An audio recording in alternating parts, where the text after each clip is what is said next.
USA clearly বলেছিল আমরা Iranian লিডারশিপকে আমরা শেষ করে দেব, ইরানিয়ান ডিফেন্স ফোর্সেসকে আমরা নষ্ট করে দেব।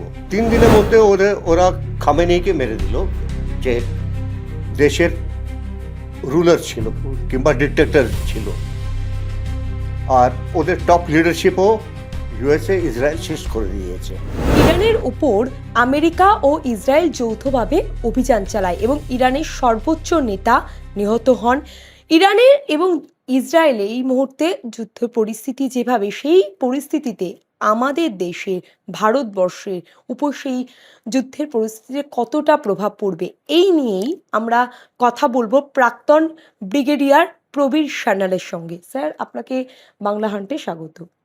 আমরা দেখছি যে বর্তমানে যেভাবে ইরান এবং ইসরায়েলের যে যুদ্ধ পরিস্থিতি, এবং সেখানে আমেরিকা যেভাবে ইসরায়েলের সঙ্গে একত্র হয়ে যেভাবে ইসরায়েলকে সাহায্য করছে, সেই পরিস্থিতিতে আমাদের ভারতবর্ষে কতটা প্রভাব পড়বে বা ভারতীয় সেনা কতটা প্রস্তুত তারা? দেখুন, ইন্ডিয়ার রিলেশনস উইথ ইসরায়েল খুব ভালো, ইন্ডিয়ার রিলেশনস উইথ ইরান খুব ভালো। সো ইন্ডিয়া কোনো কনফ্লিক্টিং স্টেটমেন্ট দেবে না যেখানে ওকে দেখা যাবে ইন্ডিয়া অ্যান্টি ইসরায়েল কিংবা anti Iran. So Indian reaction যেটা আপাতত এই পর্যন্ত হয়েছে, ওরা বলেছে লড়াইটা সঙ্গে সঙ্গে থামানো হোক, থেমে যাক, আর আমাদের আবার কথাবার্তা দিয়ে এই সিচুয়েশনটাকে সর্ট আউট করা উচিত।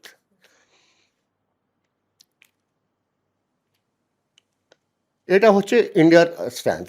ইন্ডিয়ার অপোজিশন পলিটিক্যাল পার্টি যেমন কংগ্রেস, এর ওপিনিয়নটা একটু আলাদা, টিএমসির ওপিনিয়নটা একটু আলাদা, যেটা রুলিং গভর্নমেন্টের সাথে কোনো মিল নেই। কিন্তু যাই হোক, ইন্ডিয়ান গভর্নমেন্ট, রুলিং গভর্নমেন্ট যেটা বলবে সেটাই হবে। যুদ্ধটা এখন যতটা হয়েছে,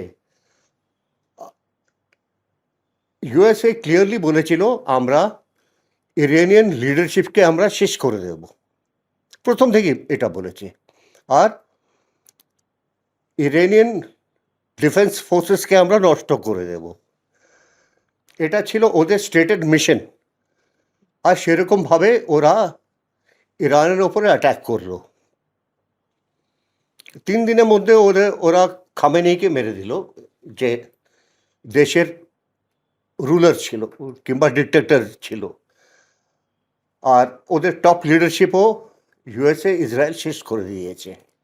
আমাদের দেশের উপর কি এই এফেক্টটা এসে কি পড়বে, বা ভারতীয় সেনা যদিও পড়ে, ভারতীয় সেনা তারা কিভাবে প্রস্তুত?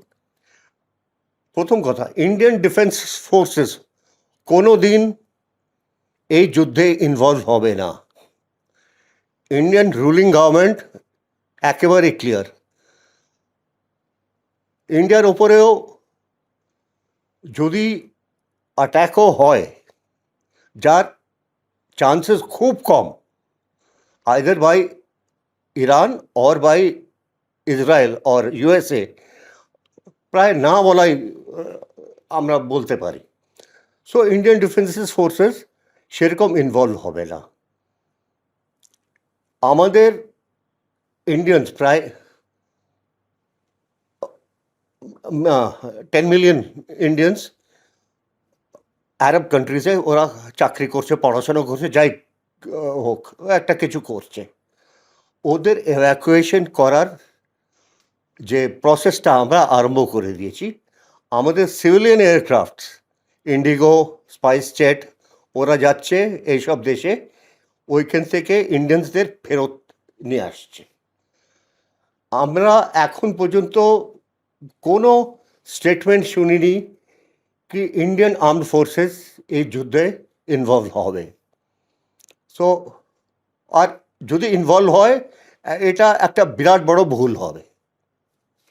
ভারতীয় সেনার কাছে, মানে আমরা দেখেছি যে ইরান এবং ইসরায়েল যে যে অস্ত্র ব্যবহার করছে, তার প্রথম প্রশ্ন করব যে তারা কি কি অস্ত্র ব্যবহার করছে এবং ভারতীয় সেনার কাছে কি সেই ধরনের অস্ত্র আছে, না আরও উন্নত মানের অস্ত্র আছে? কারণ যে মিসাইল, ড্রোন যেগুলো ফেলছে আমরা দেখছি, ভারতের কাছে কি আরও উন্নত মানের কিছু আছে? কারণ কিছুদিন আগেও আমরা দেখেছিলাম যেভাবে পাকিস্তানের সঙ্গে যেভাবে ভারত যেভাবে তাদেরকে যখন পায়েলগাঁওয়ের ঘটনা ঘটেছিল, যেভাবে প্রতিরক্ষা যারা ডিফেন্সিভভাবে লড়েছিল, এখন এই পরিস্থিতিতে কতটা প্রস্তুত?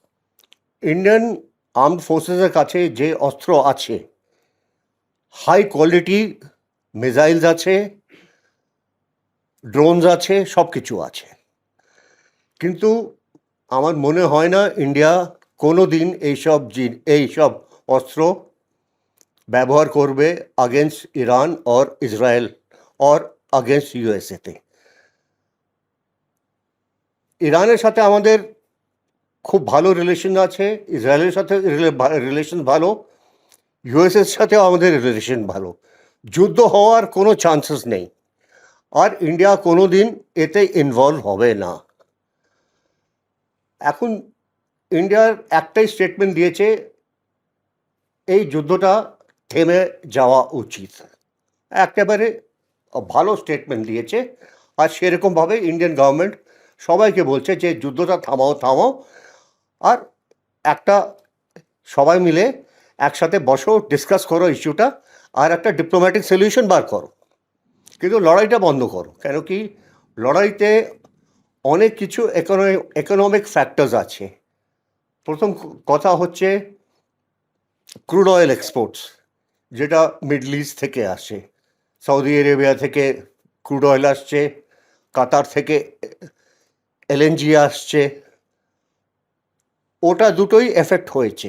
এলএনজি কাতারের প্রায় বন্ধ হয়ে গেছে, ম্যানুফ্যাকচারিংটা বন্ধ হয়ে গেছে। আরমাকো যে রিফাইনারি সৌদি আরবিয়াতে, ওর ওপরেও ইরানিয়ান অ্যাটাক হয়েছে। সবাই মিডল ইস্ট কান্ট্রিজ বলুন, সৌদি আরেবিয়া, কাতার, কুয়েত, ইউএই, এরা সবাই ইরানের নিন্দা করেছে যে ইরানকে এরকমভাবে অ্যাটাক করা উচিত হয়নি। কিন্তু এখন পর্যন্ত এইসব দেশ একসাথে হয়নি আর ইরানের বিরুদ্ধে একটা কাউন্টার হামলা চালাবে, সেটা ওরা করেনি। খুব একটা পুরনো একটা বই আছে কিংবা ফিলসফি আছে, থট আছে, ক্ল্যাশ অফ সিভিলাইজেশন। এটা লিখেছিল একজন মুসলিম ফিলসফার। ও বলেছে যে মুসলমানদের বিরুদ্ধে ওয়েস্টার্ন দেশদের একটা ষড়যন্ত্র চলছে, যাতে কি মুসলমানদের কোণঠাসা করা হচ্ছে, ওদের মধ্যে লড়াই করানো হচ্ছে, যাতে কি ওরা খুব দুর্বল হয়ে যায়। আর এর ওপরে অনেক ডিসকাশনও হয়েছে। আরব কান্ট্রিজ এরা ভালো করে জানে, চাই আপনি বলুন সৌদি আরেবিয়া, কাতার বলুন, কুয়েত বলুন, ইউএই বলুন, এদের ভালো ট্রেড রিলেশনস আছে ইউএসের সাথে আর ইউরোপিয়ান কান্ট্রিজদের সাথে, আর যার জন্য ওরা ভালো টাকা পাচ্ছে। ওদের যে রিলেশন এক সাইড হয়ে যাচ্ছে, তা অন্য সাইডে হচ্ছে ইরান, যেটা অ্যান্টি আরব কান্ট্রিজ হয়ে গেছে, কেন কি ওরা ইউএসের মিলিটারি বেসিস হয়ে গেছে। এখন সবাই চেষ্টা করছে ইরানিয়ান গভর্নমেন্টকে কী করে নষ্ট করা যাক, আর ওদেরকেও বাকি আরব কান্ট্রিজদের সাথে জুড়ে দেওয়া হোক, আর ওরাও সবাই যেন প্রো ইউএসএ প্রো ইউরোপ হয়ে যায়। যুদ্ধটা কতদিন চলবে বলে? যেটা আমি বুঝতে পারছি,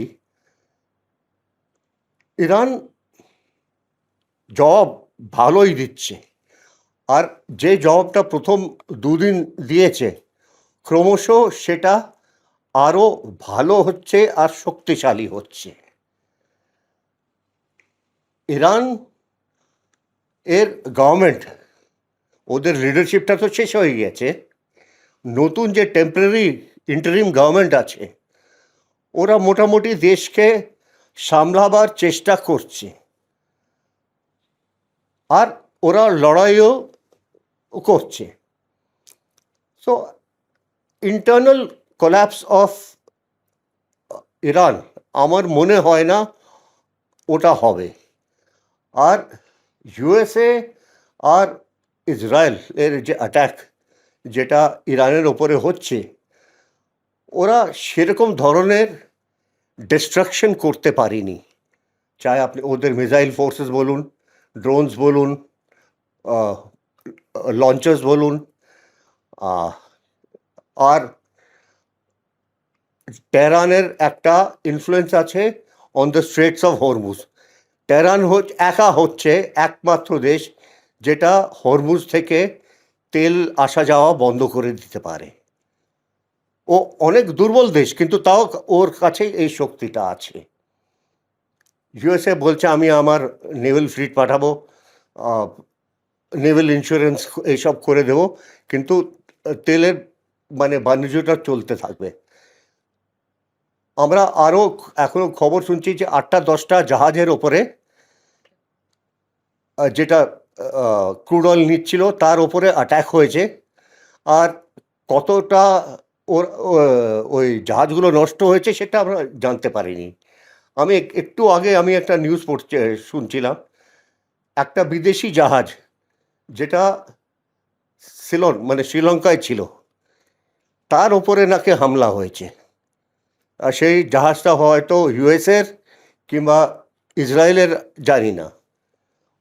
ওই জাহাজের উপরে হামলা হয়েছে, প্রায় 100 জন সেলার্স মারা গেছে, 70-80 জন লোক নিখোঁজ। এই খবরটা এখন পর্যন্ত ক্ল্যারিফাই হয়নি। ইরানের কাছে ক্ষমতা আছে দূর দূরে আঘাত করতে পারে। আমরা নিউজে শুনছিলাম প্রায় একটা আমেরিকান শিপ এর ওপরে, যেটা কি প্রায় 600 কিলোমিটার দূর ছিল, ওর ওপরে একটা মিসাইল অ্যাটাক করেছে, হয়তো ওটা কিছু ক্ষতিগ্রস্ত হয়েছে। আর তারপরে আজকের এই খবরটায় শ্রীলঙ্কান পোর্টের ওপরে একটা ইউএস কিংবা ইসরায়েলি সাপোর্টিং ওয়ারশিপ এর উপরে হামলা হলো। সো ইরানেরও একটা মিলিটারি ক্ষমতা আছে। এখন সেটাকে কি করে ইউএসএ কন্ট্রোল করবে কিংবা ইসরায়েল কন্ট্রোল করবে, আমরা সেরকম কোনো প্রুফ পাইনি। তো যুদ্ধটা চলতে থাকবে, আর তারপরে দেখা যাক একদিন না একদিন যখন ওদের সাপ্লাইজ, মিলিটারি সাপ্লাইজ কমে আসবে, তখন হয়তো কিছু অসুবিধা হতে পারে। কিন্তু রিসেন্টলি চায়না প্রথমবার ইন্টারভিন করেছে, ওরা বলেছে যুদ্ধ থামানো হোক। ওরা ডাইরেক্টলি ইরানের সাথে কথা বলেছে। ইরানকে এর আগেও চায়না মিসাইলস, ড্রোনস এটা এক্সপোর্ট করেছিল, আবার করবে কি করবে না কেউ জানে না। রাশিয়া করবে কি করবে না কেউ জানে না। সো ইরানের কাছেও একটা ইন্টারন্যাশনাল সাপোর্ট আছে।